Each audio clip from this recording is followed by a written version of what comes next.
ka pa. Goodbye, pahinga. Mommy, isang laba lang yan sa Pride Bar Blue.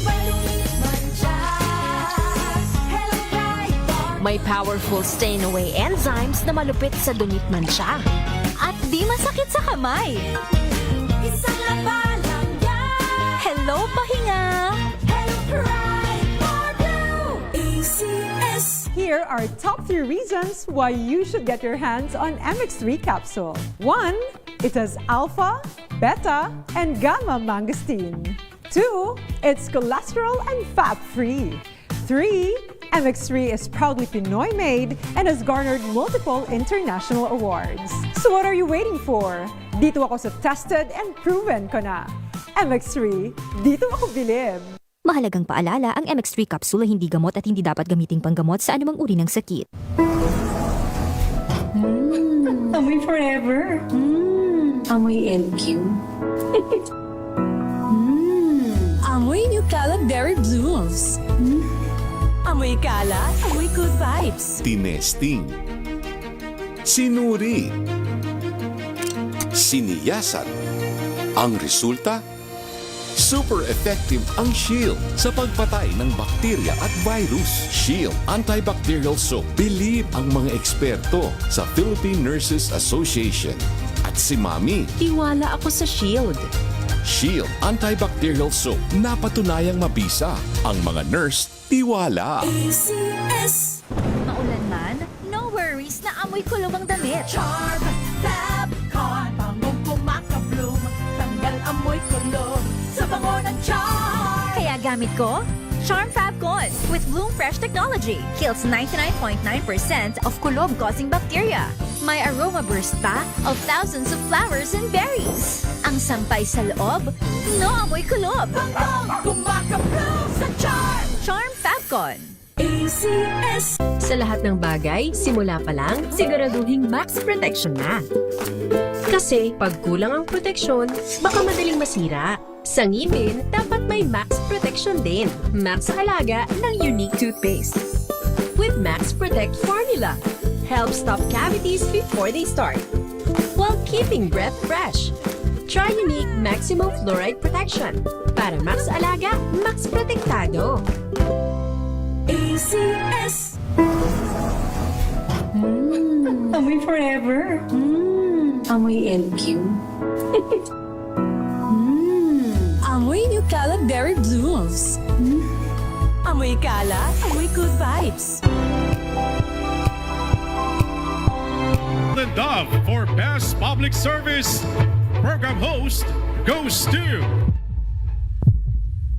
May Binohan, DCRH. Ito na ang 28th KBP Golden Dove Awardee Best Public Service Program Host, ang Wonder Woman ng Public Service, si May Binauhan. Sa pagtulong, DZRH yan. Sa paglilingkod, DZRH yan. Sa pag-alalay, DZRH yan. Nasa dugo na, nasa pagkatao na ang serbisyo sa bawat Pilipino. Ito ang pangakong hindi na magbabago sa pagtakbo ng panahon. DZRH Public Service Hour. Kasama ang Wonder Woman ng DZRH, si May Binauhan sa DZRH Radio, DZRH TV at DZRH Online. Pagtutulungang walang patid sa DZRH Public Service Hour.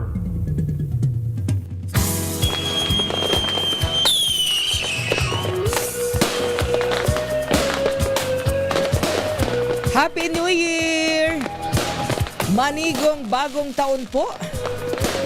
Ang ating bati para sa lahat po nating mga kababayan sa Luzon, sa Visayas, sa Mindanao at sa buong mundo. Ating mga kapwa Pilipino na nasa iba't ibang sulok ng daigdig. Happy New Year! Mga kaibigan, muli po, samahan niyo po inyong lingkod May Binauhan dito po sa Public Service Hour sa ating unang araw ng taong 2026. It's January 1. yung mga nagbe-birthday ng January 1. Uy, belated happy birthday pala ha. Aking kumaring Socorro, Cory Martinez. Happy birthday, Marie. Samahan niyo pa rin po ako ha. Siyempre pa, tayo po ay hanggang alas 4 ng hapon. Maghahatid pa rin po tayo ng mga update na mga naging ganap at mga ganap pa rin. Kaugnay ng pagsalubong sa year 2026. At siyempre, dahil po sa ating, parang kanina may naulinigan ako, meron bang namumong sama ng panahon? Or merong magiging bagyo for the month of January? Kumustahin natin ang ating weather condition, ang kalagayan ng ating panahon. Mula po sa DOST Pag-asa, Ma'am Charmaine Barilla, magandang hapon. Happy New Year, Ma'am Charmaine. Yes, magandang hapon po and Happy New Year din, ma'ams. At ganyan din po sa lahat ng ating mga tagapakinig. At narito pong ulat sa lagay ng panahon. Northeast monsoon pa rin na siyang umiiral sa may northern and central Luzon. At ito nga ngayon yung nagdudulot ng magandang panahon na may kasamang mahihinang mga pagulan dito sa Metro Manila at malaking bahagi ng Luzon. Easterlies naman ang siyang umiiral sa nalalabing bahagi pa ng ating bansa. At nagdulot din yan ng tsansa ng mga pulo-pulong mga pagulan, pagkidlat at pagkulog dito sa may Mindanao at sa malaking bahagi din ng Visayas. Itong dalawang hangin na to o yung namumuong shear line, nagdudulot din yan ng cloudy skies or maulap na kalangitan at kalat-kalat na mga pagulan at pulo-pulong mga pagkidlat at pagkulog sa bahagi ng Mimaropa, Bicol Region, Western Visayas at Quezon. At may nakataas din po tayong gale warning dito sa may extreme northern Luzon. Kaya inabisuhan po natin yung ating mga isda sa mga areas po na yan na kung maaari po ay pagpaliban muna ang paglalayag. At yan po ang ating latest mula Ma'am Charmaine? Yes, ma'am. Tama ba for this month? Parang meron na ba kayong nakikitang mga kaulapan dyan na possible maging LPA low pressure area for this January? For this month of January? Po ay wala pa naman tayo nakikitang low pressure area o mga cloud clusters sa loob at labas ng ating Philippine Area of Responsibility. Wala pa naman. Yun lamang pong ating tropical cyclone threat potential. May sinasabi na isang posibleng mamuon na low pressure area or mababang tsansa na maging isang ganap na bagyo dito sa may southern parts ng Palawan. So, ibig sabihin, balik tayo sa letter A. Pagka naging unang bagyo yan ng year 2026, ano, Ma'am Charmaine? Yes po, tama po. Oo. Ano bang unang pangalan para sa unang bagyo, if ever? Ang maging unang pangalan po ng bagyo ay si Ada po. Ada! Yes. Parang bago yata yan, Ma'am Charmaine. Yes, Parang di ko pa yan narinig. Na-phase out na po yung dating bagyo na Mga names. pinangalan dito. Oo, kaya Nakailan add po tayo ng another. Nakailang bagyo ba tayo ng 2025? At saka ano ba yung last? Z ba? Ay, ano ba yung, anong last letter? Umabot Wilma. po tayo ng kay bagyong Wilma. Oo, Wilma. So, W. So, nakailan tayo kung may Wilma tayo? So, kung susumahin po natin, ay umabot tayo ng mga above normal. So, W, mahigit W. mga 23. 22, 23. 23. Oo, ayun. Oo, so 23, no? Dahil nga, sunod-sunod yung nagpasok ng bagyo sa atin nung last quarter Opo. So, sunod po talaga pag ganyan pong second half ng ating taon, dyan po nagkukumpulan yung mga bagyo po natin. Yes, yan ang ating talagang season ng bagyo. Pero anyway, sa weather outlook natin, Ma'am Charmaine, tong pasok ng year 2026 January, ano ba? Tayo ba'y mga maulan pa rin tayo sa bagay? Kasi yung mga medyo matataas na lugar sa ating bansa ay windy weather yan di ba? Malamig, mahangin. Yes po, no. So, this January, expect po natin na ito po yung magiging peak ng ating amihan. So, maaari po nating ma-reach ngayong January yung pinakamababang temperatura dito sa may mountainous part ng Northern Luzon. In terms naman ng mga pagulan, dahil meron pa po tayong ongoing na La Nina condition, expect po na sa malaking bahagi ng ating bansa ay makaranas ng normal to above normal rainfall except lang dito sa may western sections. Ayun. At syempre, ang magiging prevailing sa bagay, pagpasok yan, summer na. Mas maaga ba ang summer season natin sa inyong palagay, Ma'am Charmaine, sa inyong mga datos na nakukuha na? So, sa pinapakita naman po ng ating mga forecast models ngayon, ay posible po na maging normal pa rin po yung onset ng ating tag-ulan or yung parang tag-init. Oo. So wala pa naman po tayo nakikita kasi magta-transition naman po tayo into kumbaga tong La Nina condition kasi natin. Nagdudulot po kasi yan ng mga abnormal trend ng panahon po natin. Yes. So pero short-lived lamang po to. So ina-expect natin na pag ngayong first quarter nga ng taon ay magta-transition din tayo agad sa normal. So wala po tayong ina-expect na madedelay or magiging early onset ng tag-init, maging ng mga tag-ulan. So pero dahil matagal pa nga po yan, andyan pa rin po yung ating forecast uncertainty. Kaya patuloy pa rin po tayong mantabay sa pag-asa. Ayun. Okay, maraming salamat Ma'am Charmaine at again, Happy New Year sa DOST Pag-asa. Okay po, Happy New Year. Happy New Year. Mga kaibigan, Ma'am Charmaine Barilla mula po sa Pag-asa. Tayo po'y tuloy-tuloy ha. At sabi nga po ng ating mga otoridad, ang Philippine National Police, mapayapa sa pangkalahatan, ano? At maging ang National Capital Region Police Office, ang NCRPO, no, dito po sa Metro Manila, mapayapa ang naging salubong natin sa year 2026. Yan po yung sa panayam natin, ano, kay Police Major Hazel Asilo ng DZRH News. So wala namang naitala na namang untoward incident sa NCR. Pero yung pagsabog lang nung kailan ba yun? 'Di ba nung kasagsagan ng pagsalubong, ano? Merong insidente. Ayan, diyan po sa Tondo, Manila.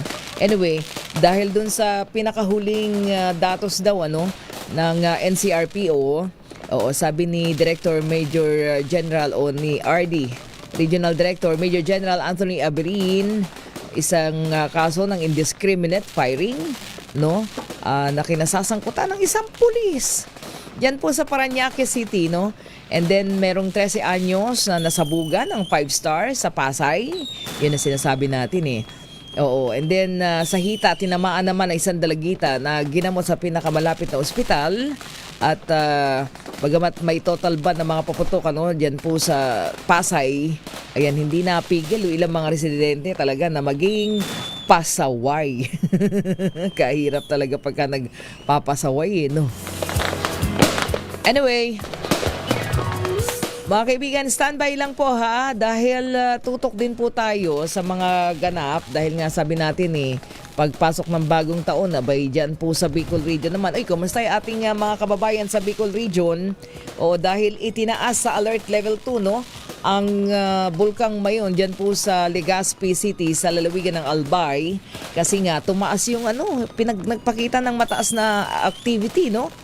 Oo, at baka naman humantong sa pagsabog, pero nakatutok na po yan ang ating mga eksperto sa PHIVOLCS, ang Philippine Institute of Volcanology and Seismology, dahil tumaas nga po ang activity, no, volcanic activity sa uling bahagi ng 2025 na naitala po dyan sa Mayon Volcano, no? So meron daw pong 599 rockfall events sa huling 2 buwan. And then may pinakamataas na insidente po nung December 31. Ito nga po, kagabi, no, New Year, na meron pong 47 rockfall events. So yung pag-increase daw po niyan, sabi natin mga eksperto sa PHIVOLCS, yung ating mga volcanologists, yung pagtaas po ng rockfall ng Mayon Volcano ay nag-i-indicate, ano, o meron pong indikasyon ng paglaki ng tinatawag na magmatic dome. Ayan, at yan po ay nangyayari bago po ang pagsabog. So ingat-ingat po sa lahat ng ating mga kababayan na nasa paligid ng Bulkang Mayon, no? Kaya nga nagpapaalala po ang ating mga otoridad sa Philippine Institute of Volcanology and Seismology of PHIVOLCS, huwag pumasok dun po sa 6-kilometer radius permanent danger zone. Ayan, kaya nga po permanente, meaning hindi pwedeng pasukan. At syempre sa mga nagpapalipad po ng eroplano, sa mga piloto, huwag kayong magpalipad ng aircraft sa ibabaw o paligid po ng Bulkang Mayon. So para nasa ganun ay di malagay sa peligro. So yan po, at dun sa pagpaparamdam ng Mayon Volcano, nakatutok na rin tayo, yung pagsalubong din ng Taal Volcano sa bagong taon na merong mataas na seismic activity, no? So again, sa monitoring po ng PHIVOLCS, nakapagtala po ng 51 volcanic earthquake sa huling 24 oras. Mamaya pag-usapan natin yan. Puntahan muna natin ang Mayon Volcano dyan po sa Legazpi City, Albay. At makibalita tayo sa report ni RH18, Ruel Saldico. Ruel, inaanak, Happy New Year at kumusta na ang ating mga kababayan sa paligid ng Mayon Volcano? Ruel? Nawala. Naputol yata si Ruel Saldico. Okay, antabayan na natin ha. O kasi sabi ko nga kanina, nung nagpaparamdam yung bulkang Mayon sa Albay, sa Batangas, ang Taal Volcano. Oo, so 51, again, volcanic earthquakes sa huling, ito pong last 24 hours, no? At yung bulletin po na inilalabas po ng PHIVOLCS, sinasabing sinabayan daw ng 13 volcanic tremors, kung saan ang bawat isa ay tumagal ng 1 hanggang 3 minuto. So yan po yung activity ng Taal Volcano dyan po sa Batangas. So ibig sabihin yan, meron pang sumunod na increased activity, ang mapayapa at kalmadong buwan para sa bulkan. Pero nakapagtala na po yan ng 101 volcanic earthquakes mula po December 1 hanggang 31. Wala pa namang naitatalang aktibidad mula December 10 hanggang 13, December 15 hanggang 21 at December 24 hanggang 26. Ayan, kaya lang nagkaroon daw po ng 3 minor piatomagmatic, piatomagmatic eruption dun po sa magkaparehong buwan. So, syempre, mas maganda na yung mag-ingat. Okay, balikan natin. Puntahan natin at balikan natin ang Mayon Volcano dyan po sa Legazpi City sa lalawigan ng Albay.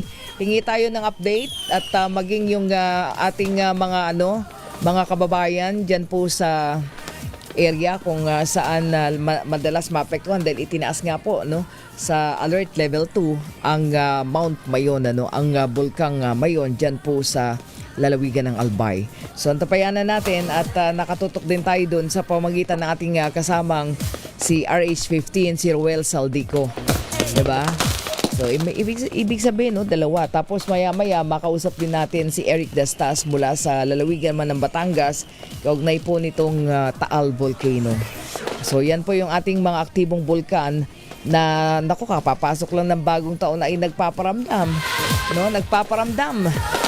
Oo, lalong-lalo na po sa Mayon, Kailan ba yung huling punta ng DZRH Operation Tulong sa Mayon Volcano?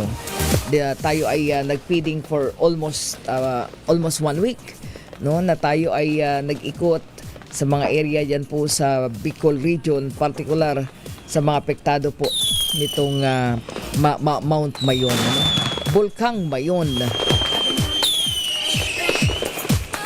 Okay, puntahan na natin RH18, Ruel Saldico. Okay, babalikan natin si Ruel. Paki-check ang iyong signal, Ruel, at ma-establish yung iyong signal. Anyway, tuloy-tuloy po tayo natatanggap na para sa ating public service hour ng mga update.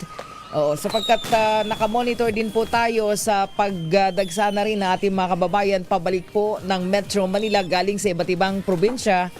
Pero syempre, parang hindi pa naman kasi mukhang dire-diretso pa yung bakasyon hanggang sa weekend. 'Di ba? Ang Philippine Coast Guard daw po ay nakapagtala po sila ng halos 300,000 na mga pasahero sa iba't ibang pantalan po sa buong bansa at yan po ay kahapon huling araw ng year 2025. So kabuang 298,871 passengers, 150,204 outbound passengers, and then 148,668 ang inbound passengers nitong New Year's Eve. Ayan, ganun katindi Talagang gustong lumabas ng ating mga kababayan. Kasi dun sa record kasi ng Coast Guard, mas mababa pa naman daw yan sa bilang ng mga pasahero mula December 26 hanggang December 30. So bilang paghahanda na rin sa lagsaan ng ating mga kababayang bakasyonista pagkatapos ng selebrasyon ng bagong taon, yan, ininspeksyon na rin ng Coast Guard yung kabuang 1,422 na sasakyang pandagat at 1,654 naman na mga motor bangka. So ito yung mga bangka mula po sa 16 na distrito ng Coast Guard. So still in effect pa po sa Philippine Coast Guard yung kanilang high alert mula December 20 at mananatili daw po yan hanggang January 4. 'Di ba? So yan po ang update natin mula sa ating mga pasahero sa mga pantalan. At tayo ay magbibigay daan. Siguro from Roel Saldico, unahin muna natin ang lalawigan ng Batangas at makausap natin ang ating kasamang si Eric Dastas. Ayan, unahin na natin at baka available na si ang kanilang regional director, no? Sige, malaman natin. Hingi tayo ng update sa Calabar Zone. Dahil patuloy po tayong nakatutok sa bawat updates ng ating mga otoridad kung paano ba na celebrate ang Happy New Year, ang pagpapalit ng taon, ang Goodbye 2025 at ang Welcome 2026. Sapagkat sabi ko nga dami mga pasahero, merong iba mga nagsisibalikan na, pero doon daw po sa Cotabato kanina, no, doon sa report ng ating kasamang si RH19, si Kuyang Jun Di Makutak, ay meron na silang mga naitalang nasugatan dahil may pagsabog ng granada naman sa isang compound dyan sa Ipil-Ipil, Barangay Dalapitan, Matalam, North Cotabato. Mamaya puntahan natin ang Mindanao. Balik muna tayo dito sa area ng Metro Manila. Sa Bicol muna tayo. Puntahan na natin si RH18, Ruel Saldico. Na-establish na natin yung kanyang signal. Ruel, Happy New Year! Happy New Year, Ma'am May, at nilimitahan na ilang aktibidad sa paligid ng Bulkan Mayon matapos itaas ng Philippine Institute of Volcanology and Seismology, PPOX, sa Alert Level 2 o increasing to moderate level of unrisk. Ayon sa abisong nilabas ng pamalang panlalawigan ng Albay nitong Enero 1 ngayong taon. Batay naman sa bulletin ng PBOX, ang pagtaas ng alert level ay indikasyon ng kasalukuyang pag-alburuto ng bulkan na dulot naman na mababaw na galaw ng magma. Maaring mauwi sa mapanganib na pagputok. Dahil dito, may higpit naman na pinagbabawal ang anumang mga aktibidad ng mga tao sa loob ng 6-kilometer permanent danger zone na kung saan kabilang sa mga pag-akyat naman sa bulkan. Nilimitahan din ang operasyon ng mga ATV rides sa Cagsawa Ruins na kung saan habang pansamantalang hindi pinapayagan ang operasyon sa ibang lugar. Ipinatupad din ang no-fly zone sa direktang itaas ang Bulkan Mayon at pansamantalang isinara ang Mayon skyline sa bisita naman sa hanggang sa susunod na abiso. Pinayuhan naman ang publiko na manatiling alerto at sumubaybay lamang sa opisyal na abiso naman ng PBOX sa lokal na pamahalaan upang maiwasan ang anumang mga panganib. Ruel? Yes, ma'am. Ayan, okay, go ahead. Napuputol ka, go ahead. So, nakamonitor tayo sa Bulkang Mayon, Ruel, dahil sabi nga natin nag-i-increase yung kanyang tinatawag na volcanic activity. Pero hindi naman nangangahulugan na itinaas sa alert level 2 ang Bulkang Mayon. Ibig sabihin, hindi pa naman pinalawak yung kanyang radius, no?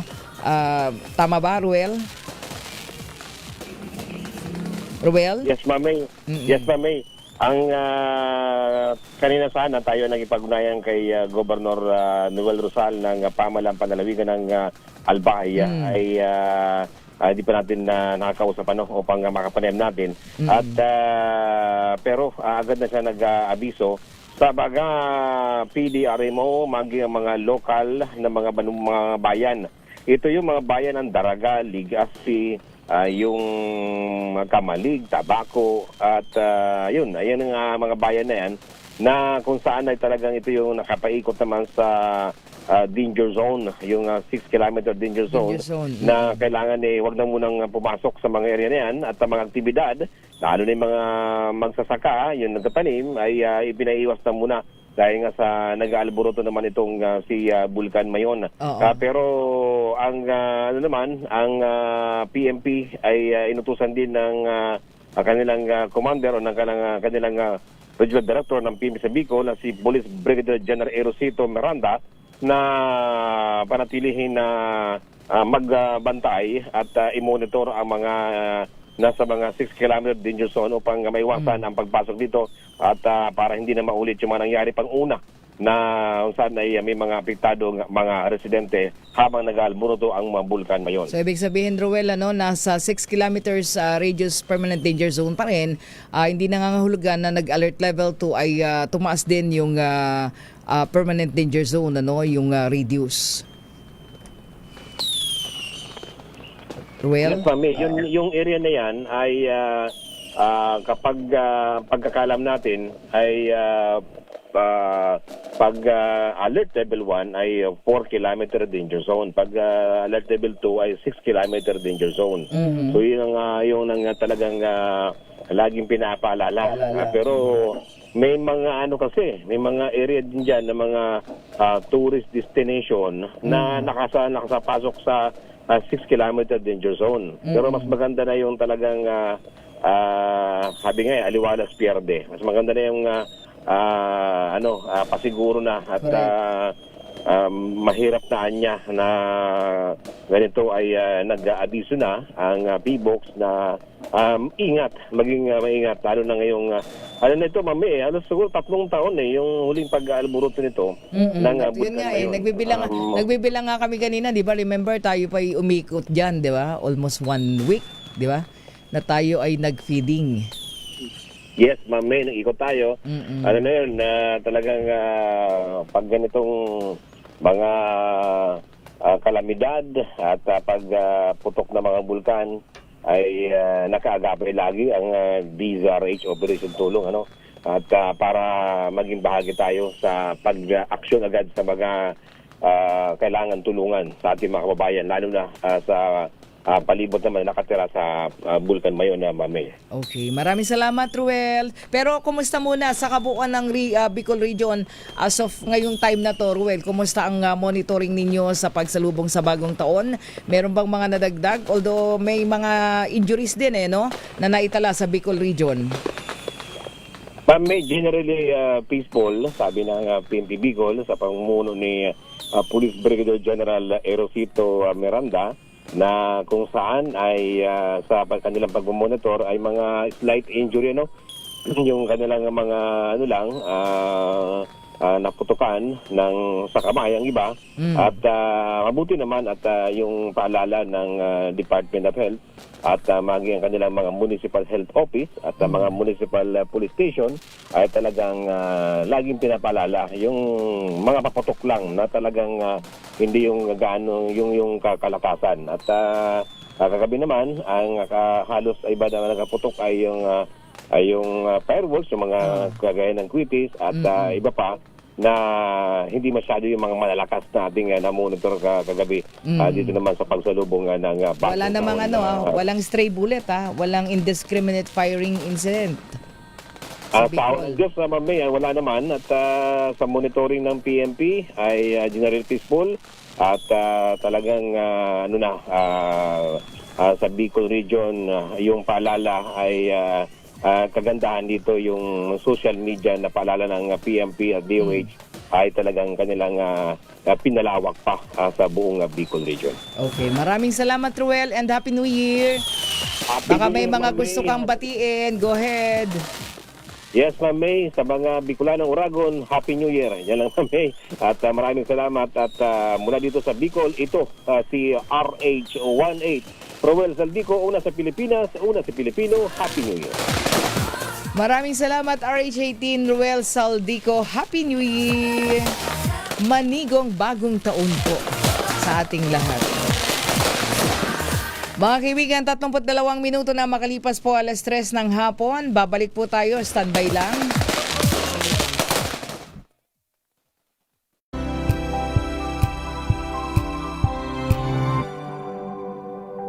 Hello, Washi! Laundry day na naman! Yay! Anong meron? Mancha ng chocolate, putik, may libag pa! Kaya natin yan!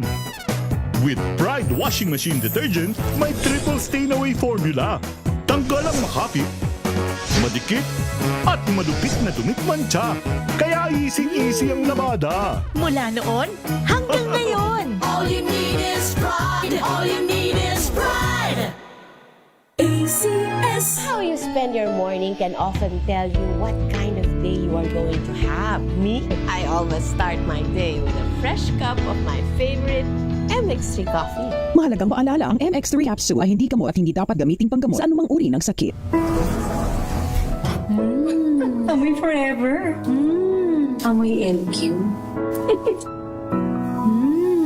Amoy New Calad Berry Blooms. Amoy Kala, amoy good vibes. Healthy Minute, hatid sa inyo ng MX3. Hi, this is Dr. Edwin Bien. Oh, bakit nakasimangot ka na naman? Lagi ka na lang naiinis. Laging nakakunot ang iyong mga noo. Nagpapapaniwala ka kasi diyan sa mga marites na iyan. Alam nyo, magiging dahilan yan para mabilis manikip ang inyong mga dibdib. Hindi mo ba napupuna? Madali ka ng mahapo. Konting akyat mo lang sa hagdan. Pagod ka na. Ang tawag naming mga doktor dyan ay angina. Ibig sabihin, yung puso po natin ay maaaring kinakapos ng daloy ng dugo. Pwedeng ito ay dahil sa emosyon o dahil sa mga pagkipot ng ating mga ugat. So, kapag nagpunta kayo sa doktor, baka mabigyan po kayo ng mga tabletas na inilalagay sa ilalim ng dila. Yung bang tinatawag na sublingual anti-angina para maiwasan po ang pagkakasakit sa puso. Para manatili na malakas ang inyong heart muscles, kailangan hindi tayo laging galit. Kailangan maganda ang ating kinakain. Masusustansya ba? At kailangan umiinom tayo ng nagpapalakas ng ating puso. Mayroon na po na mga natural supplements para dito. Hindi mo kailangang magkaroon ng sakit para simulan ang pag-inom ng alpha, beta at gamma nutrients mula sa mangustin. Available na po yan sa merkado. I-try nyo. O ayan ha, para healthy ang heart, hanapin po ninyo yung supplement na may L-carnitine at CoQ10 kasama ng alpha, beta at gamma mangustin para happy kayo. At syempre, kung mamimili rin lang sila ng kanilang suplemento, para sa akin, ang isang natural supplement gaya ng MX3 na hango sa balat ng mangustin or pericarp ay isang magandang choice para sa kalusugan. Muli, this is Dr. Edwin Bien. Let us all stay healthy. Healthy Minute, hatid sa inyo ng MX3. Amoy forever. Amoy LQ. Amoy New Calad Berry Blooms. Amoy Kala, amoy good vibes.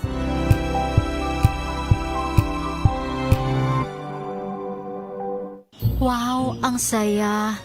Isang barangay na labada, puro mancha pa. Goodbye, pahinga. Mommy, isang laba lang yan sa Pride Bar Blue. May powerful stain-away enzymes na malupit sa dunit mansya. At di masakit sa kamay. Isang laba lang yan. Hello, pahinga. Hello, Pride Bar Blue. ACS.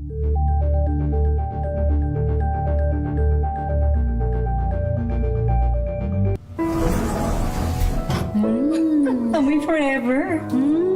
Amoy LQ. Amoy New Calad Berry Blooms. Amoy Kala, amoy good vibes.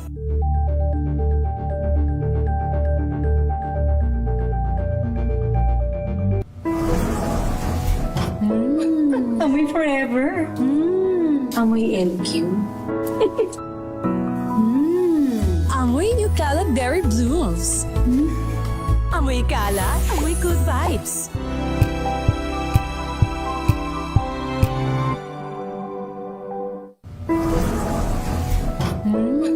Amoy forever.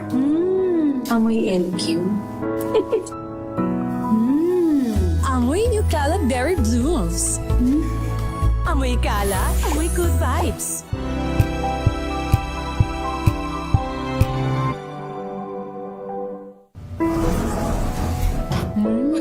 Amoy forever. Amoy LQ.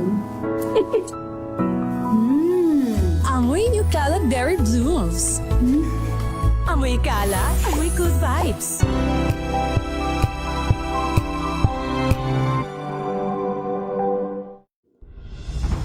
Tuloy-tuloy ang pagtulong, tuloy-tuloy ang pagseserbisyo, at tuloy-tuloy ang balitaan kasama si May Binauhan sa Operation Tulong mula Lunes hanggang Biyernes.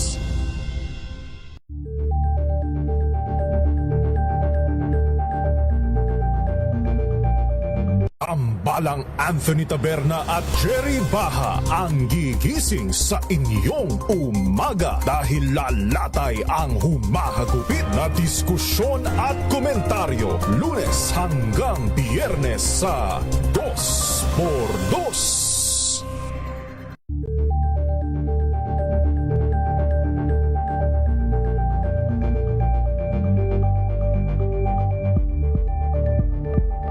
Curious ka ba sa maraming bagay?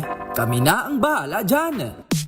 Aalamin, tutuklasin at bibigyang linaw namin ang mga katanungang bumabagabag sa inyong isipan. Sa programa kung saan ang bawat sagot ay galing lamang sa mga eksperto. Ang Expert's Opinion, tuwing linggo 3:00 ng hapon, dito lang sa DZRH TV.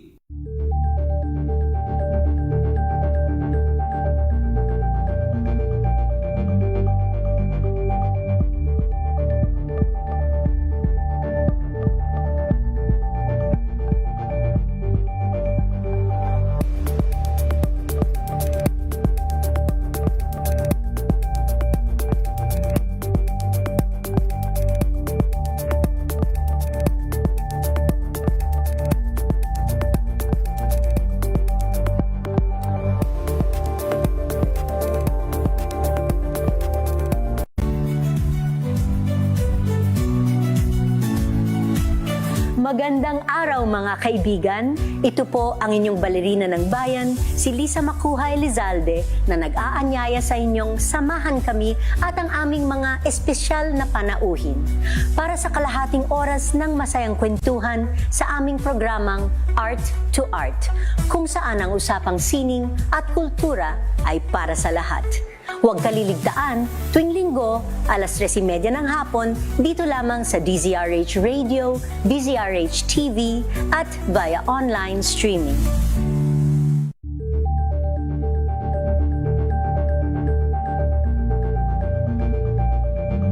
Maagang balitaan, maagang usapan sa mga issue at balita kasama si Kuya Angelo Palmones sa Magandang Umaga Pilipinas mula Lunes hanggang Biyernes.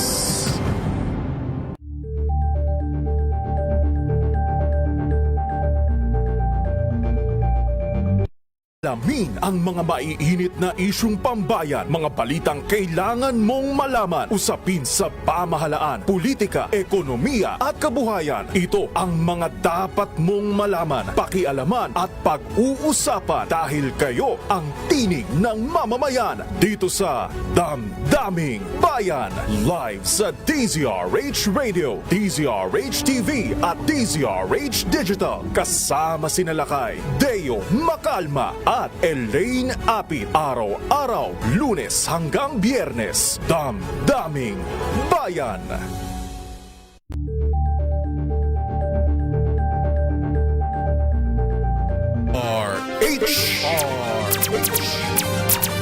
Sa pagtulong, sa paglilingkod, sa pag-alalay, kasama si May Binauhan sa DZRH Public Service Hour.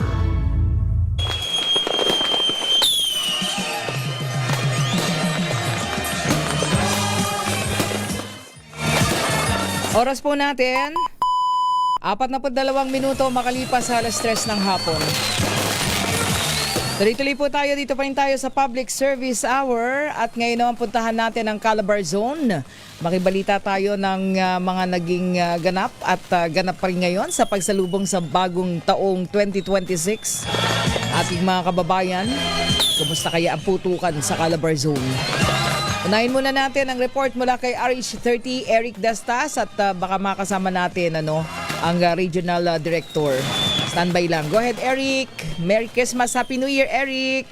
Happy New Year, Ate May. Ito nga ay meron tayong isang insidente lang ito, no? Nang dahil ito sa selos, Ate May, isang padre di pamilya nga ang maharapa sa kasong arson na nakilalang itong si alias Edward. Ito yung nangyari sa suburban Barangay San Jose, Rodriguez Rizal.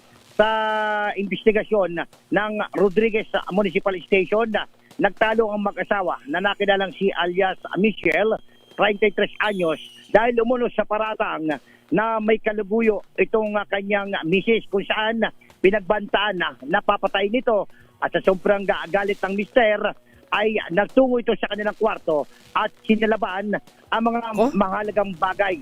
Naging maagap naman ng mga otoridad Tiray siyang naaresto ang suspect. Samantala, Tiray, naging matagumpay ang naging Teka, Kuyang Eric, sandali, yung insidente na yan, kailan nangyari? Yung sa... Ito actually, bisperas pa ito ng bisperas ito, Ate May, ng bagong... So, away mag-asawa.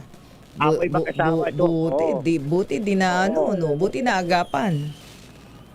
Mabilis yung ng Bureau of Fire at marami ding naka-responde agad na malapit. So may kaso yung may kaso yung mister.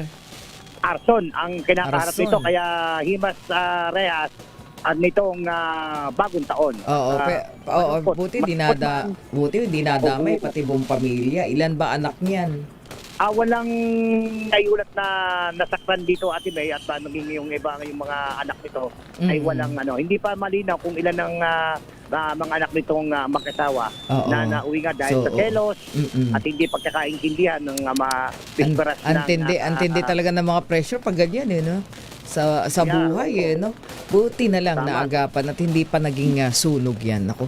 Anyways, so kumusta ang putukan ng Calabar Zone na magdamagat hanggang ngayon?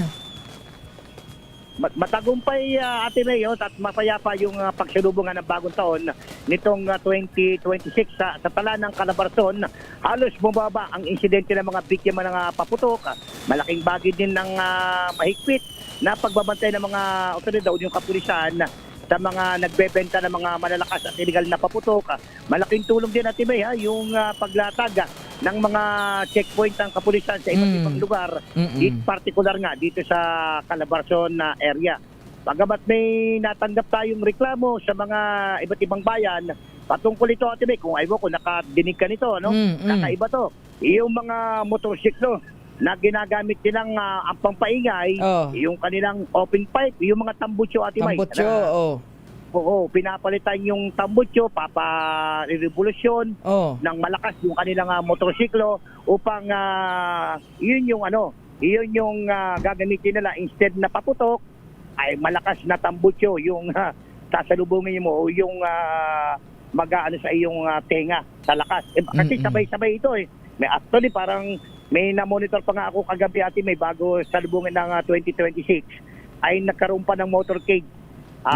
Actually, dito ako ngayon sa Cebu, Batangas, ay patuloy nga nating minomonitor yung mga ibang kaganapan, na particular nga dito sa area of responsibility natin.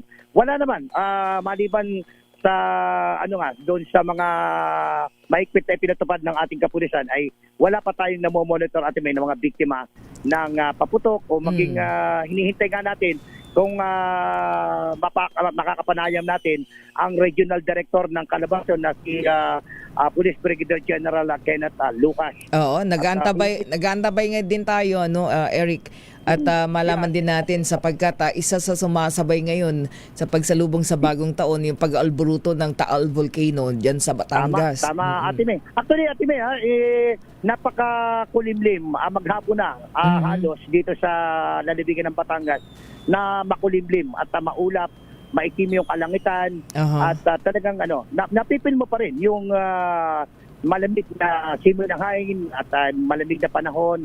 Siguro dala pa rin nga ito nung ng amihan. Parang ganoon. Pero may effect ba kasi merong mga nararamdamang mga volcanic diyan ka-activity sa Taal Dito, Ate May, sa aking kinalalagyan, pagka naman talagang malakas o malaki yung pagsabog, Tabakita. dito sa makikita ko rito kasi halos yung bundok lang o yung open area na kinalagyan dito sa Nasugbu, Batangas ay makikita ko kung malakas o yung eruption ng Taal Volcano, Ate May. Oo, kasi yung mansion mo malaki ang malaki ang balkonahe, kitang-kita mo ang activity ng Taal Volcano. Kuyang Eric. Elevated actually yung area natin May, kaya kita natin at open field na yung kita natin maraming punong kahoy, maraming mga nasarap yung parang nagbabaksyon ka lang sa isang na talagang bukid, maraming ibon. Wow, kaganda May alaga tayong manok dito. Kapresko Ayain kita dito. Papapatay kita ng native na manok. Kapresko Oo. Anyway, pagka ganyan may activity ang Taal Volcano, wala na siguro wala pa naman tong wala pa naman tong pagbubugan ng abo. So hindi pa ramdam, although mga tremors lang. Ate May, kanina pinipilit natin na makakuha din tayo ng update, pero so far yung mga kaibigan natin na tinatawagan wala namang pagdikas o yung mga kababayan natin, yung mga residente na yung umaalis doon sa pinakamalapit o malapit doon sa pag-alburuto nitong Taal Volcano, Ate May. Oo, okay. So, Happy New Year, Kuya. Baka meron kang mga babatiin. Go ahead, Kuyang Eric.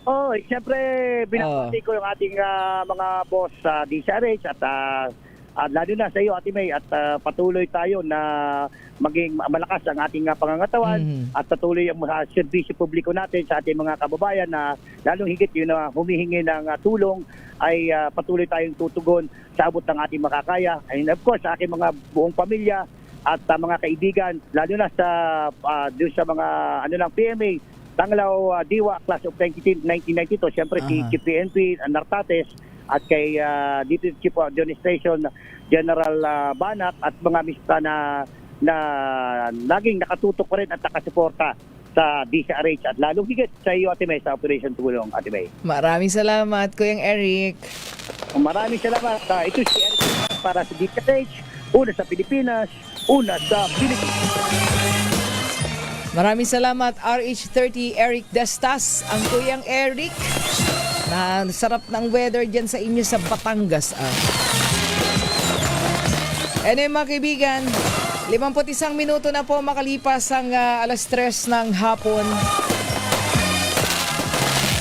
Standby lang po tuloy-tuloy po tayo na maghahatid pa rin ng mga update.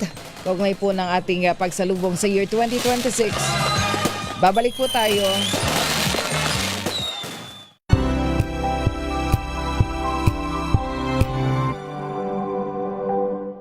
We've got you covered.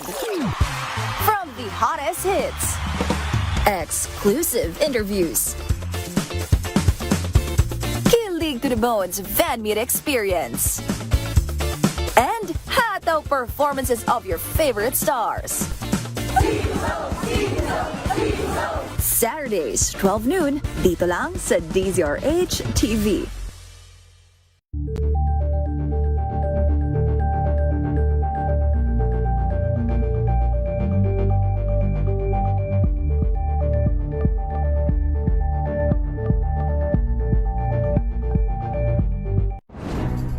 Good vibes ang hanap mo? Dito ka na sa sigurado! Mula sa mga istoryang nagbibigay ng inspirasyon hanggang sa mga kwentong may dalang solusyon. Mga balitang pampagaan, pakiramdam at pampaganda ng araw. Hindi lang ba sa good news, kundi the better news. Mula Lunes hanggang Biyernes, 1:00 ng tanghali sa DZRH TV.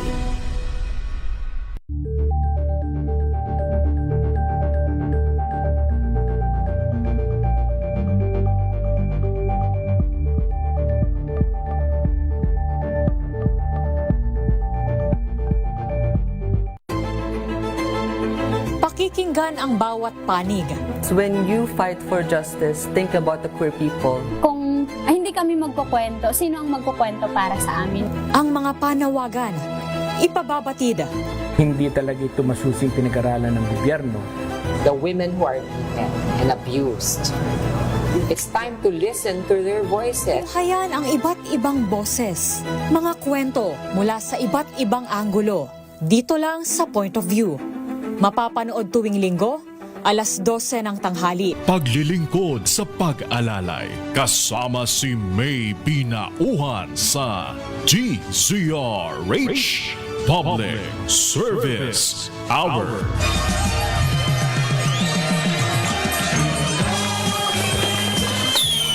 Oras po natin, meron na lamang tayong 7 minuto at alas 4 na ng hapon.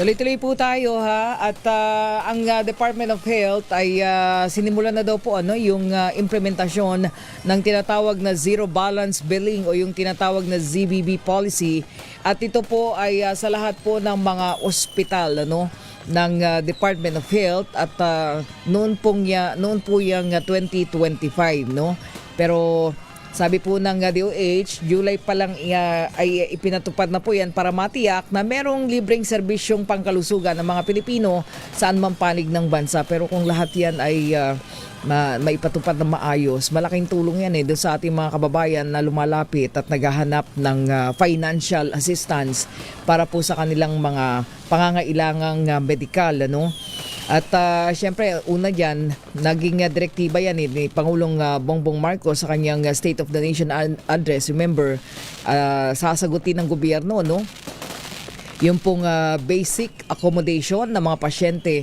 sa mga ospital lamang ng Department of Health. Of course, mga government hospital, Oo, dahil ibig sabihin yan kapag tinawag na zero balance billing doon sa ating mga kababayan, lalong-lalo na yung lumalapit din sa atin dito po sa DCRH Operation Tulong. Ayan ang ibig sabihin.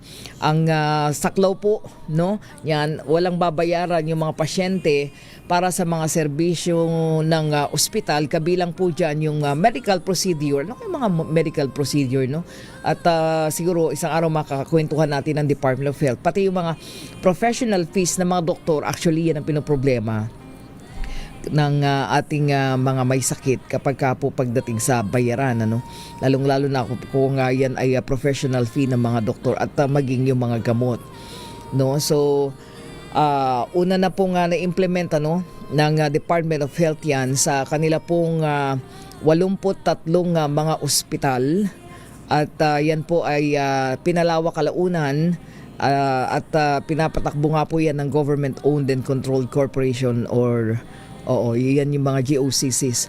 Okay, so kabilang po dyan ay ang National Kidney and Transplant Institute, ang NKTI. Laking tulong niyan pagka yung mga procedure dyan libre talaga para dun sa ating mga pasyente. And then ang Philippine Children's Medical Center po. And then mahigit 1 milyong pasyente ang nakinabang na po daw sa nasabing programa 4 na buwan pagkatapos po ng State of the Nation address ng Pangulong Bongbong Marcos, So balak po ng ahensya na isama yung mga ospital ng mga LGU, ang mga local government units, at yun po yung kasama sa plano, susuportahan daw ng 1 bilyong pisong pondo. At yan po ay inilaan po ng Senado. So, yan pong ZBB na yan, yung tinatawag na Zero Balance Billing, ay bahagi po dun sa Universal Healthcare Law, So, yan po yung isa sa mga objective, layunin na tiyaking pantay at yung sinasabing abot-kayang serbisyong pangkalusugan ng ating mga mamamayang Pilipino. So, ganun kahalaga. Sana ito ay yung mga lumalapit sa atin, paano ba to ina-avail? Syempre, yung zero balance billing. So, automatic yan pagka na-ospital ating mga kababayan, wala na silang bayarin. Sa bagay, yung ibang lumalapit na lamang, madalas pala yung mga lumalapit sa atin actually ay mga laboratory. So yung bang mga laboratory kasama din dito sa free healthcare na ito ng gobyerno, mga laboratory test, ayan ang mga inilalapit sa atin madalas. And of course, yung mga gamot na lalong-lalo na kung sa labas na po ng ospital, bibilhin yan ng ating mga kababayan. So yan, madalas inilalapit sa atin dito sa DCRH Operation Tulong, at sabi nga natin, hindi din biro dahil napakamahal nung mga gamot. May mga umaabot diyan, lalong-lalo na kung mayroong mga treatment ay minsan nga nasa 10,000 pa a month yung kinakailangan. So yan, napakaganda nitong programa na ito. Siguro isang araw makausap natin ang Department of Health para nang sa ganun maintindihan din ng ating mga kababayan na hindi pa nila napapakinggan na merong ganyan. Kaya sila, pagpapasok sila sa ospital tapos sabihin, yun ay sagot na ng pamahalaan, yun, di ang laking kaalwanan sa buhay po ng ating mga pasyente, no? Diba? Oo, so siguro pagka ganyan mai-refer back natin yung mga pasyente na lalapit dito sa atin sa DZRH Operation Tulong. Mga kaibigan, yung mensahe po ng Pangulong Bongbong Marcos, no, para po sa tawag nito dito sa pagsalubong sa bagong taon, merong panawagan piliin daw yung serbisyo para sa iba, no, kaysa sa pansariling interes. Totoo naman yan. Pairalin daw yung malasakit, sa harap ng mga pagkakaiba-iba, disiplina at panatilihing buhay ang pag-asa ngayong bagong taon. Siyempre, daming issue dyan, daming kinakaharap, pero ayan, ang mahalaga, sabi niya, yung pagpasok ng 2026 ay panahon para mag-reflect, dapat yan doon sa ating mga nasa gobyerno at magbalik tanaw sa mga aral at hamong kinakaharap ng buong 2025. So sana naiintindihan ng ating mga nasa gobyerno yung reflection para po dyan, di ba? Oo, magandang opportunity nga nasalubungin ang hinaharap ng may pag-asa at syempre makabuluhang dahilan bakit nga ba tayo po ay lalong-lalo na kapag na-realize natin, no, maraming naging pagkukulang, dapat talagang mailagay sa lugar at maitama, lalong-lalo na pagka-serbisyo sa bayan ang pinag-uusapan, 'di ba? O 'di ba? Syempre pagka hinikayat ng Pangulo ang lahat ng Pilipino na magkaisa sa pagpasok po ng bagong taon, marami yan, dapat may disiplina. Sabi nga niya, may kumpiyansa at commitment para sa totoong pagsulong o kaya pagbabago. Yan. So maraming singilan naman yan pagka sinasabing ganyan ang mensahe ng Pangulong Bongbong Marcos. Alam na natin yan. Anyway mga kaibigan, ang bilis ng oras. Pansamantala po tayong magpapaalam. Again, Happy New Year sa lahat po nating mga kababayan. At si Chairman Danny Detera, ang ating medical team, pasalamatan din natin pala, ating Voltracom medical team at ang Knights of Columbus medical team natin with Cousin and Luna and Voltracom with Chairman Danny Detera. Chairman, maraming salamat doon sa Biko hinatid mo pa talaga sa amin. Si Chairman yata, ang laki nung kawa niya gumagawa ng Biko bago mag New Year. At yun ang kanyang pinamimigay. Thank you, Chairman Danny Detera. Ayan, at syempre sa lahat ng ating Team Palugaw, Team MBD, again, inuulit ko maraming salamat at sa buong miyembro ng DZRH Operation Tulong at sa lahat po ng ating mga partner. Ayan, Ma'am Mels Magsino. Ayan, si Ma'am Mels ba'y nanonood ng Magsinos Catering, Bake Shop and Catering Services Incorporated. Ayan.